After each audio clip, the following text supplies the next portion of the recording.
Namaste, folks. Welcome back to my channel, Inspiring You. ముసలి ఎద్దు. వెంకయ్య అనే రైతు వద్ద ఒక ఎద్దు ఉండేది. అది వయసులో ఉండగా ఉత్సాహంగా పొలం పనులు చేసి బండిలాగి వెంకయ్యకు ఎంతో సాయంగా ఉండేది. క్రమంగా ఆ ఎద్దు ముసలిదైపోయింది. వెంకయ్య ఒకనాడు సంతకు వెళ్ళి బాగా బలిష్టంగా ఉండి వయసులో ఉన్న వేరొక ఎద్దును కొని తెచ్చుకున్నాడు.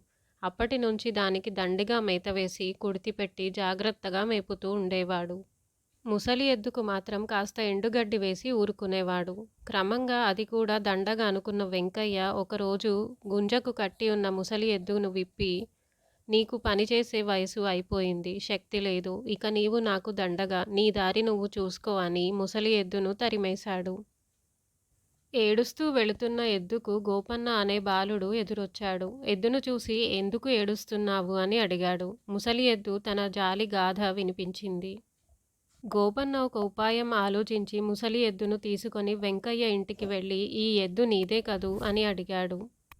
"అవును" అన్నాడు వెంకయ్య. "దీన్ని నాకు అమ్ముతావా? నీకు 1000 వరహాలు ఇస్తాను" అన్నాడు గోపన్న.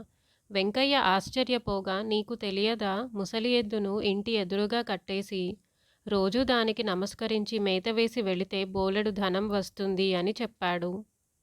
వెంకయ్య తన ముసలి ఎద్దును తీసేసుకుని నాటి నుండి దానికి దండిగా మేత వేసి నమస్కరించి పొలం పనులకు వెళ్ళేవాడు.